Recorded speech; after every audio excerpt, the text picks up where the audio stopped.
समंदर अपना अंबर खोज ले अब तू अपने दम पर भूख मार के धूल झाड़ ले छोड़ छाड़ के सारे छप्पर हट समंदर अपना अंबर खोज ले अब तू अपने दम पर भूख मार के धूल झाड़ ले छोड़ छाड़ के सारे छप्पर खोल दे पर खोल दे पर खोल दे पर खोल दे पर खोल दे पर खोल दे पर खोल दे पर खोल दे पर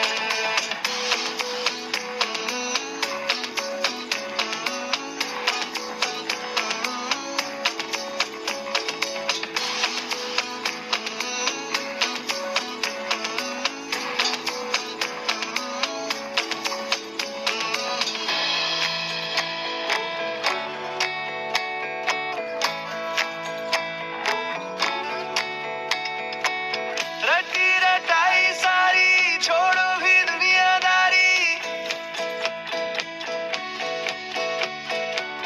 रटी रटाई सारी छोड़ो भी दुनियादारी भागी तेवर जो तेरे बोलेंगे सब अनाड़ी सबको मनाने की तेरी नहीं जिम्मेदारी ऊंचे आसमानों पे लिख दे तू हिस्सेदारी खोल दे पर खोल दे पर खोल दे पर खोल दे पर खोल दे पर खोल दे पर खोल दे पर खोल दे पर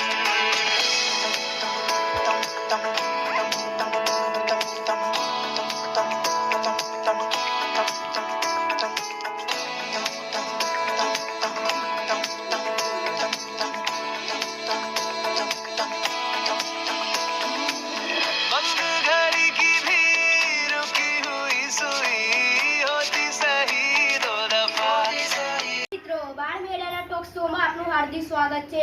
આજનો વિષય છે આપણી પૃથ્વી આપણી જવાબદારી। ચાલો આપણે બાળ વક્તાઓ વિશે વિચારીએ। રાહુલ, તું અમને વૃક્ષો વિશે શું કહીશ? વૃક્ષો આપણા સાચા મિત્રો છે। તે આપણને ઓક્સિજન અને ફળો આપે છે। વૃક્ષો હવાને શુદ્ધ રાખે છે, વળી તે જમીનનું ધોવાણ થતા અટકાવે છે તથા રણ પ્રદેશને આગળ વધતા અટકાવે છે। તેથી આપણને દર જન્મદિવસે એક છોડ વાવવો જોઈએ તથા તેની નિયમિત સાર સંભાળ પણ લેવી જોઈએ। નમસ્તે। ખૂબ સરસ। વિભૂતિ, તારે પ્લાસ્ટિક વિશે શું કહેવું છે?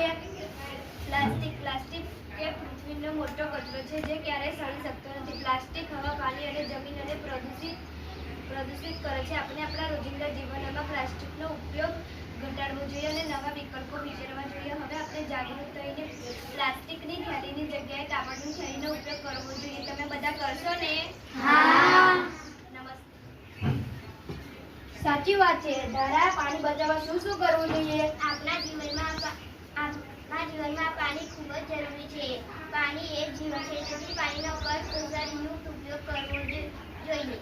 બ્રશ કરતી વખતે નળ બંધ રાખવો જોઈએ। વરસાદના પાણીનો સંગ્રહ કરવો જોઈએ।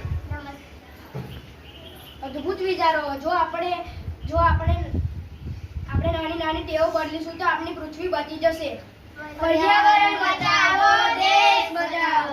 પર્યાવરણ